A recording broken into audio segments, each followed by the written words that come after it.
Di sini saya akan menceritakan kembali tentang sejarah perjanjian Giyanti dan terbelahnya Jawa. Selamat menyaksikan.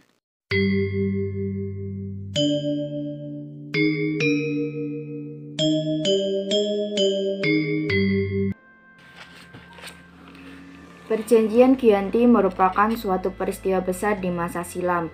Perjanjian ini lahir sebagai sebuah kesepakatan segitiga politik antara Pakubuwono III, Pangeran Mangkubumi, Perserikatan Perusahaan Dagang India Belanda atau FOC pada tanggal 13 Februari 1755. Nama Giyanti sendiri diambil dari lokasi penandatanganan perjanjian, yakni di Desa Janti.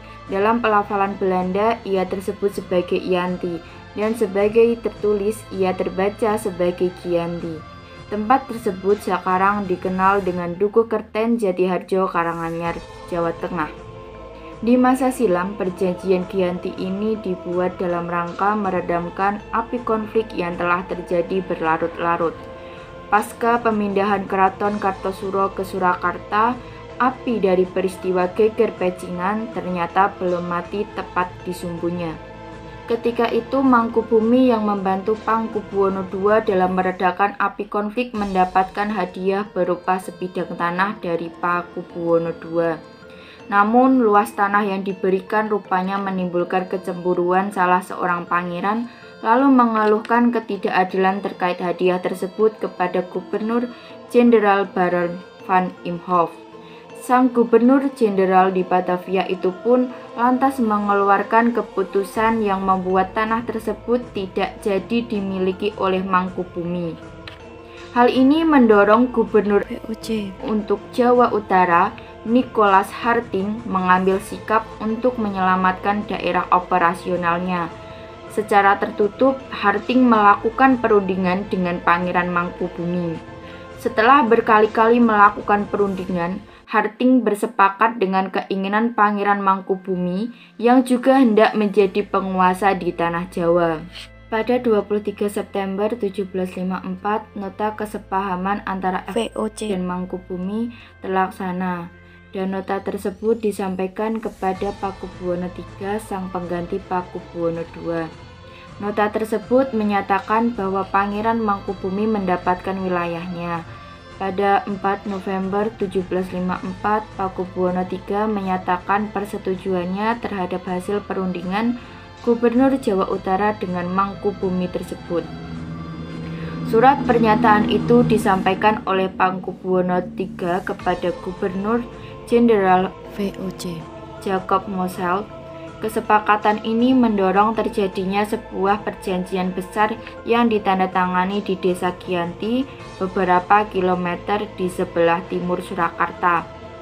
Penandatanganan perjanjian Giyanti ini menjadi pakal dari terbelahnya tanah Jawa menjadi dua bagian, atau yang dikenal dengan istilah Palihan Nagari.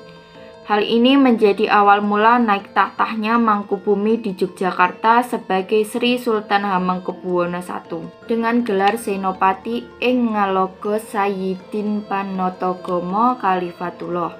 Sejak ditandatanganinya perjanjian tersebut pada 13 Februari 1755. Lalu 2 hari kemudian pada tanggal 15 Februari 1755 ada pertemuan untuk meneruskan pembagian atribut-atribut keraton antara lain 1. Garis yang menjadi pusaka adat diserahkan pada Sultan Hamengkubuwono I.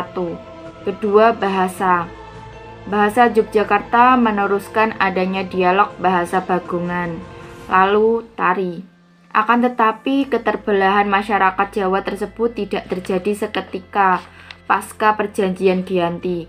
Proses pembagian wilayah dan juga aspek-aspek lainnya seperti bahasa mengalami proses panjang yang berjalan seiring waktu. Sementara itu, pasca perjanjian Giyanti, Raden Mas Said atau Pangeran Sambernyowo yang dulu membantu Mangkubumi masih terus melakukan pemberontakan. Seperti halnya Mangkubumi, Pangeran Sambernyowo yang juga merupakan pra-Pakubuwono turut menuntut hak sebagai penguasa wilayah.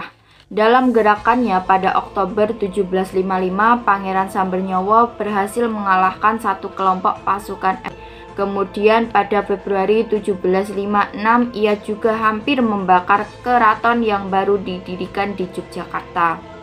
Setelah perang bertahun-tahun, kemudian menyudahinya dengan menandatangani Perjanjian Salatiga pada 1757. Perjanjian ini membuat tanah Jawa kembali terbagi. Pada perjanjian ini disepakati bahwa Pangeran Sambernyawa mendapat sebagian dari wilayah Kasunanan Surakarta dengan wilayah kekuasaan yang dikenal sebagai Kadipaten Mangkunegaran. Pangeran Sambernyawa pun berjatah takhta dengan gelar Kanjeng Gusti Pangeran Adipati Arya Mangkunegara Lenono Jaya Miseso Senopati ing Alaga Satriya Raga Mataram ing Nagari Surakarta Adiningrat. Keterbelahan Jawa ini kemudian hari belum berhenti pada 1813 di masa Gubernur Jenderal Thomas Stamford Raffles dari Kerajaan Inggris. Kesultanan Yogyakarta juga terbelah dengan lahirnya Pakualaman. Dengan demikian, tanah Jawa memiliki 4 wilayah pemerintahan. Masing-masing tumbuh dengan perbedaan model dan orientasi politik. Hal ini pun mengantarkan Jawa pada rupa yang beragam. Dinamika politik yang digerakkan oleh angin revolusi pada masa pertengahan 1940-an membuat masing-masing mengalami nasib yang berbeda-beda.